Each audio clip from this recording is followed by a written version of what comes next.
লিখে চলেছেন। একজন মানুষ মনোযোগ দিয়ে কাজ করছেন আর তোমরা ক্রমাগত বকে চলেছো। না, আসলে মহারাজ কি কারণে চিন্তিত সেটা জানতে না পারলে আমাদেরও চিন্তা হয় বই কি। অর্থ বুঝলে, অর্থ। রাজকোষের অবস্থা খুবই খারাপ, আর সামনেই তো শিবরাত্রি পুজো। কিভাবে যে কি হবে কিছুই বুঝতে পারছি না। মহারাজ, এরকম হলে এবারে কিভাবে পুজো হবে? শিবরাত্রির পুজোয় তো অনেক খরচ। এত লোকজন আসেন, তাদের জন্য ভোগের প্রসাদের ব্যবস্থা করা তো মুখের কথা নয়। এবার তোমাদের সবাইকে দায়িত্ব নিতে হবে। আমরা সবাই। কি দায়িত্ব মহারাজ? আমি গতকাল তোমাদের রানীমার সাথে এই ব্যাপারে কথা বলেছি। রানীমা কি বললেন মহারাজ? দেখো, তোমরা সব সভাসদেরা যদি মুক্ত হস্তে দান করো আর রাজকোষ থেকেও যতটা সম্ভব অর্থ সাহায্য দিয়ে এবারে পুজো এবং ভোগের আয়োজন তাহলে সুসম্পন্ন করা যাবে। দানের চেয়ে বড় পুণ্যকর্ম আর কি আছে? যে সভাসদ সবচেয়ে বেশি দান করবে তাকে পরে কিছু অর্থ সাম্মানিক হিসেবে দেওয়া হবে। আচ্ছা মহারাজ।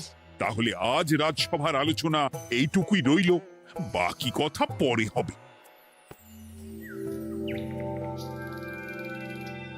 বলি গিন্নি, আমি খুব সমস্যার মধ্যে আছি বুঝলে। হ্যাঁ, তোমার তো অর্থের টান ধরলেই আমার কথা মনে পড়ে গো। কি করে বুঝলে? বাবা, বুঝবো না? এতদিন ধরে তোমার সাথে সংসার করছি, তাও বুঝবো না? আমি কি আজকাল আর তোমার কাছে চাই বলো? আমার মা আমার নাম রেখেছিল পার্বতী, আর বলেছিল দেখিস তুই ভগবান শিবের মতন বর পাবি। তোমাকে পেয়েছি, কিন্তু সাথে পেয়েছি অভাব। হ্যাঁ, সে যতই অভাব হোক, মন্ত্রী মশাইয়ের মতো স্বভাব তো নষ্ট করিনি গিন্নি। সেই জন্যেই তো তোমার সংসারে পড়ে আছি গো, নইলে কবে এই চাল চুলোহীন সংসার ছেড়ে চলে যেতুম। হ্যাঁ, বলছি শোনো না, এই কিছু মোহরের খুব দরকার।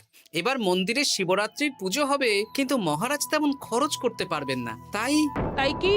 তাই আমাদের সব সভাসদদের বলেছেন দান করবার জন্য। এই দেখো, আমার যা গয়নাগাটি ছিল সবই তো বন্ধক রাখা আছে, নইলে বলতাম। আরে বাবা, সে তো জানি, কিন্তু আর কোনো উপায় নেই।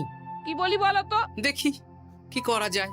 আরে বাবা রে বাবা, এত চিন্তা ভাবনা না করে বাবা মহাদেবের ওপর ভরসা রাখো গো, উনি কোনো একটা পথ দেখাবেন। দেখো, দেখা যাক গিন্নি, উনি এখন আমার আশা ভরসা।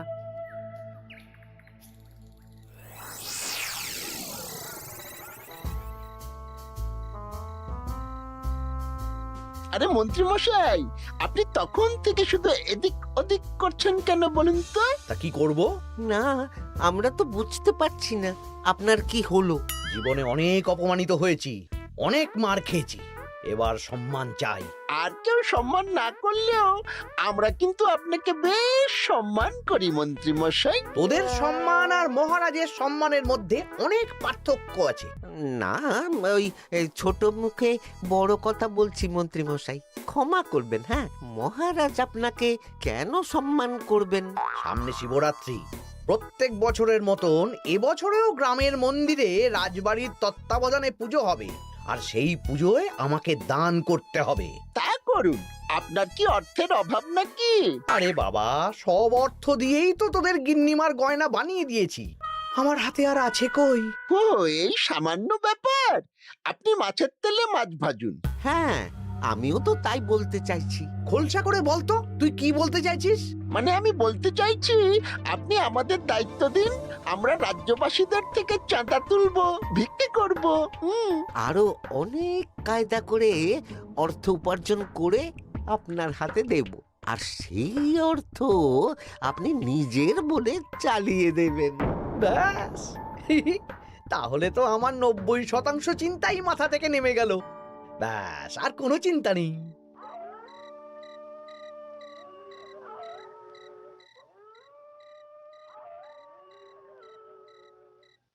কি গো, এত রাত হয়ে গেল, এখনো ঘুমোচ্ছ না কেন বলো তো? হ্যাঁ, খুব চিন্তা হচ্ছে গো গিন্নি, এখনো বুঝে উঠতে পারিনি যে কি করে দান করব। শুধু অর্থদানই কি দান নাকি গো? শিব ঠাকুর তো আমাদের প্রত্যেকের মধ্যেই রয়েছেন গো। হ্যাঁ, তা তো তিনি আছেন। তুমি বরং ভক্তদের সহযোগিতা করো। পুজোর দিন ভক্তরা দূর থেকে যাতে মন্দিরে আসতে পারে সেই ব্যবস্থা করো। মন্দির প্রাঙ্গণ পরিষ্কার পরিচ্ছন্ন রাখো। হ্যাঁ, ঠিক বলেছো গিন্নি, এটা তুমি ঠিক বলেছো।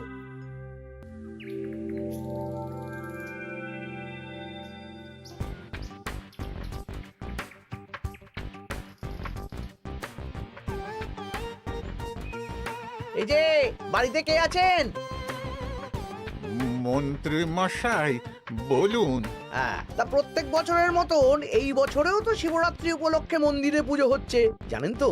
হ্যাঁ, সে তো জানি, কিন্তু আমার গিন্নির পায়ে এত ব্যথা যে এবারে আর জল ঢালতে যেতে পারবে বলে তো মনে হয় না। তাতে কি, আপনি দান করুন, বাবা দূর থেকে আশীর্বাদ দিয়ে দেবেন। দান? তা কিসের দান? এত ধুমধাম করে পুজো হবে, তার দান। এ কি, এতদিন ধরে মন্দিরে তো দান দেওয়ার কোনো ব্যাপার ছিল না। এবার আছে। দান করা সবচেয়ে বড় ধর্ম। আহ, আমরা বুড়ো বুড়ি খুব অল্প অর্থে সংসার চালাই। আমাদের ছেলে যেটুকু পাঠায় তা দিয়েই চালাই। আমরা আর কি দান করব মন্ত্রী মশাই? দরকার হলে কদিন না খেয়ে থাকবেন, বাবার নামে উপোস করবেন, আর যে দান করবে না আমি তাকে এই রাজ্যে থাকতে দেব না। ওরে বাবা রে, দিচ্ছি দিচ্ছি দিচ্ছি। আর শুনুন, এই দানের ব্যাপারটা যেন 5 কান না হয়, নইলে কিন্তু। ওরে বাবা, না না না, ঠিক আছে ঠিক আছে। আজকে সারাদিনে ভালোই রোজগার হয়েছে, কি বলিস বটা? হ্যাঁ, কালকে আবার সারাদিন চাঁদা তোলা হবে। চাঁদা নয়, বল চাঁদার নামে দান তুলছি। হ্যাঁ, আর যা ভয় দেখাচ্ছি, কেউ ভয় মুখ খুলবে না। এই তো চাই। এরকম চলতে থাকলেই আমাকে সেরার সেরা দানি হওয়া থেকে কেউ আটকাতে পারবে না। এই তুমি এই ভর দুপুরে বস্তা কাঁধে নিয়ে কোথায় যাচ্ছ গো?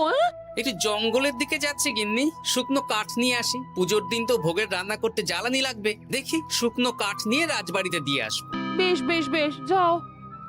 হে দেবাদিদেব মহাদেব, তুমি একটু দেখো বাবা।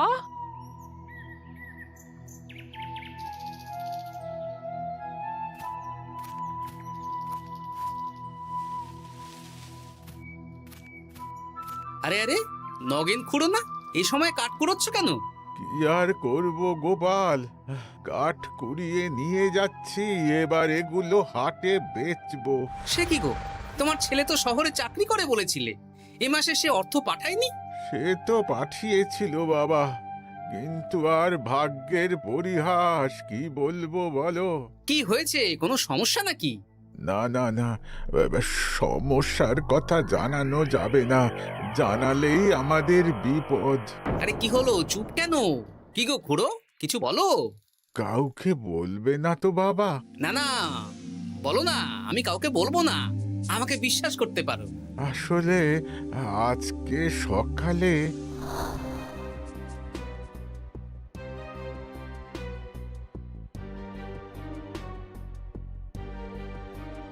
হ্যাঁ, মন্ত্রী মশাই? হ্যাঁ, শুধু আমাদের বাড়ি থেকে না, গ্রামের সব বাড়ি থেকে তুলেছে।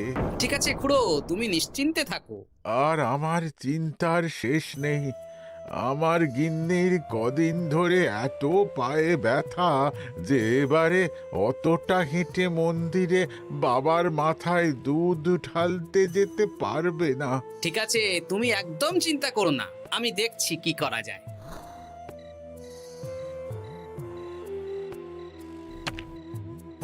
প্রহরী, এটা ভাড়ার ঘরে রেখে দিয়ে এসো। বলো গোপাল দিয়েছে, ভোগ রান্নার সময় জ্বালানি লাগবে তো, তাই এই কাঠ দিয়ে গেলাম। আচ্ছা গোপাল দাদা।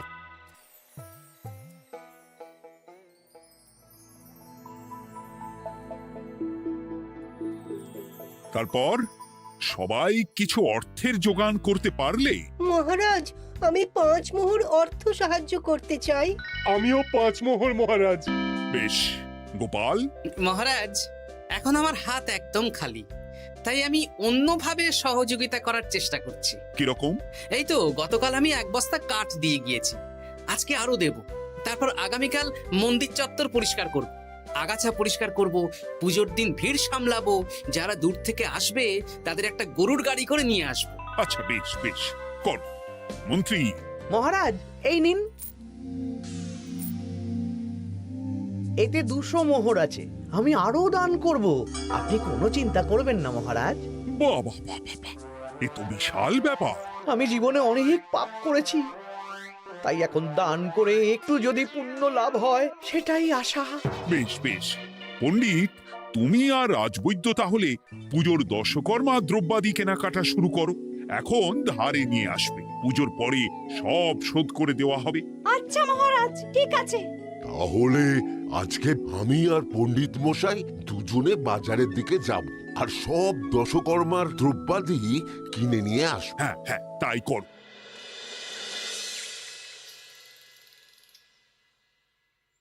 এই ঘটা পুঁটির বাবা একটা কানা করিও চাঁদা দেয়নি। হ্যাঁ, আমার মাথায় একটা বুদ্ধি আছে। কি বুদ্ধি?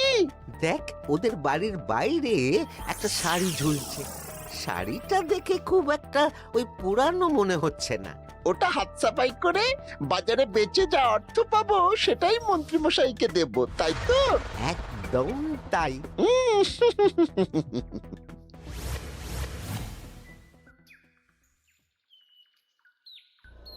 হাই পুটি, দেখ তোদের বাড়ি থেকে বটা ঘটা কাকা শাড়ি চুরি করছে।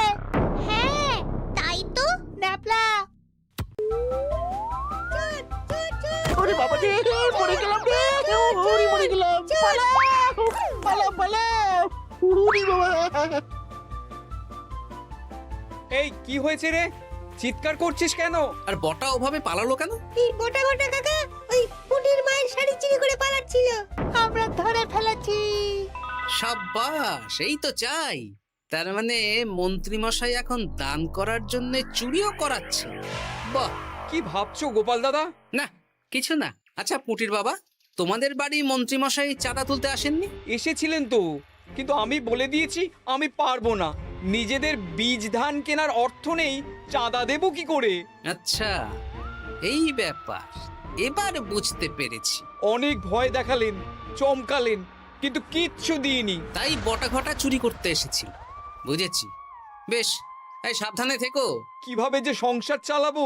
শোনো পুটির বাবা, তুমি এক কাজ করো। বলো। জঙ্গলে অনেক ধুত্র গাছ, আকন্দ গাছ আছে। তুমি পুজোর দিন সকাল থেকে মন্দিরের কাছে একটা ফুল মালা বেলপাতার দোকান দাও। এটা ভালো বুদ্ধি দিয়েছো। আমি তো এখন মন্দির প্রাঙ্গণ সাফ সাফাই করতে যাচ্ছি, আমি বরং কাজের ফাঁকে তোমার জন্য একটা ছাউনি দিয়ে মন্দিরের কাছে দোকান বানিয়ে দেব। তাহলে তো খুবই ভালো হয়। এই পুটি, তোরাও আমার সাথে চল, হাতে হাতে সাহায্য করবি। চল চল চল। চলো গোপাল দাদু।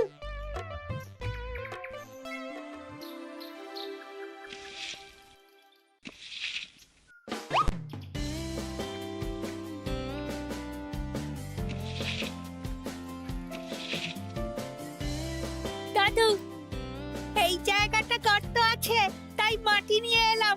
এই তো বুদ্ধিমান ছেলে, এবার ঢেলে দে। ব্যাস, এখানটা এবার ঠিক হয়ে গেল। দেখি এবার মন্দিরের পিছনের দিকটা একটু পরিষ্কার করে দিই।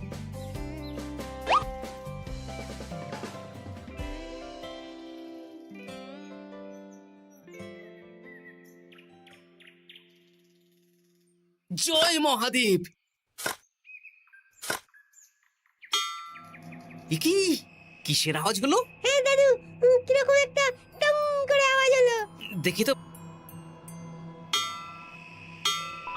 আরে বাবা, এটা ঘোড়া মনে হচ্ছে। হ্যাঁ তাই তো মনে হচ্ছে। জয় মহাদেব। বের করো বের করো। এই তো।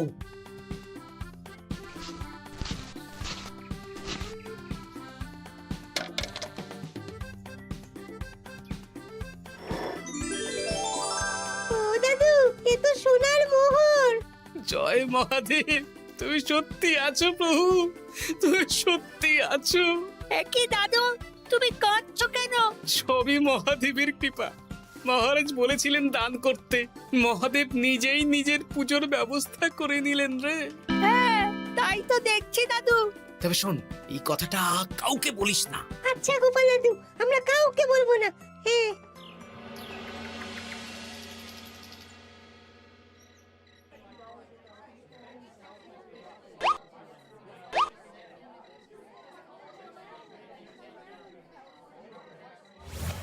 এবার আগামীকাল পুজো।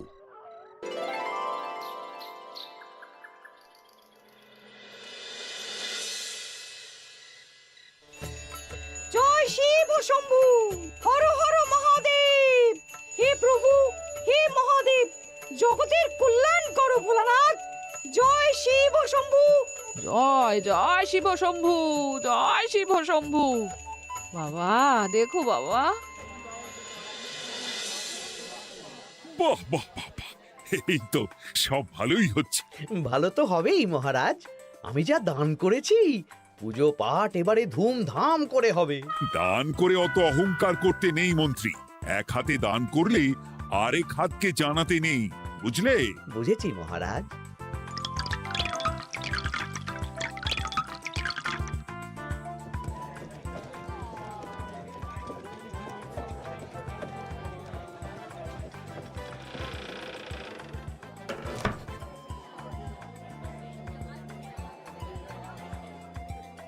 আসুন খুড়িমা, আপনি আসুন। সত্যি গোপাল, তোমার মতো মানুষ হয় না।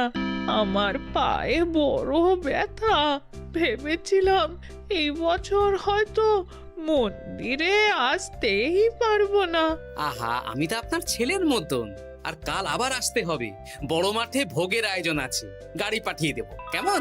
বেঁচে থাকো বাবা, বেঁচে থাকো। দেখো দেখো গোপালকে দেখো, ও হয়তো অর্থ সাহায্য করেনি, কিন্তু অন্যভাবে কত সাহায্য করছে। এই মন্দির প্রাঙ্গণ থেকে সব আগাছা পরিষ্কার করেছে। মহারাজ, আপনার সাথে কিছু কথা আছে। কি কথা? এখানে বলা যাবে না, যা বলবো আড়ালে। আচ্ছা চল।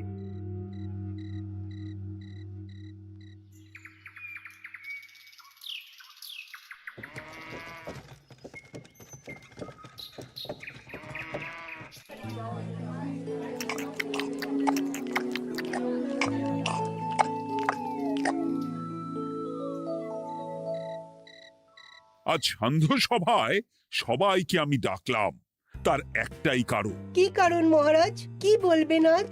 গতকাল শিবরাত্রির পুজো আর আজ বেলার পুজোর ভোগ গ্রহণ পর্ব বেশ ভালোভাবেই সুসম্পন্ন হলো। এতে আমি খুব খুশি ও শান্তি পেয়েছি। তাই মহারাজ আমাকে সম্মান প্রদান করবেন, তাই তো? আমার মনে হয় আমি সবচেয়ে বেশি দান করেছি। না, তুমি তো কোনো নিঃস্বার্থ দানই করনি। মানে আমি যে কত মোহর দিলাম। ওগুলো তো লোকজনকে ভয় দেখিয়ে দানের নামে চাঁদা তুলে দিয়েছো। সেরেছে, সব জেনে গেছেন। হ্যাঁ, সেই জন্য সম্মান নয়, তোমাকে শাস্তি দেওয়া হবে। ওরে বাবা রে, ভুল হয়ে গেছে, ভুল হয়ে গেছে।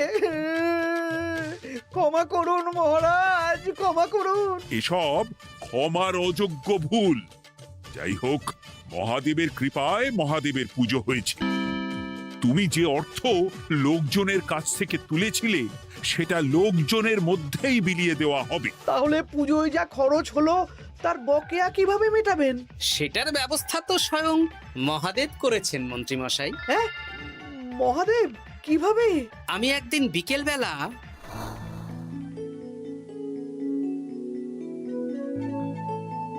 ওরে বাবা, এক ঘোড়া সোনার মোহর। হ্যাঁ, এক ঘোড়া সব মহারাজকে দিয়ে দিয়েছি। আর এই দান সংক্রান্ত যে অর্থ সাম্মানিকের কথা বলেছিলাম তা পাবে গোপাল। ধন্যবাদ মহারাজ। তবে মন্ত্রী মশাই যে অর্থ লোকজনের কাছ থেকে বলপূর্বক তুলেছেন সেটা দিয়ে গরিব চাষি ভাইদের বীজ কেনার অর্থ দান করা হবে। আর মহাদেবের কৃপায় যে এক ঘড়া মোহর পাওয়া গেছে তা দিয়ে বকেয়া মেটানো হবে। সাবাস গোপাল, সাবাস। এই না হলে আমার গোপাল। সাধু সাধু। আর মন্ত্রী মশাইকে কি করা হবে? ওকে কাল শাস্তি দেওয়া হবে।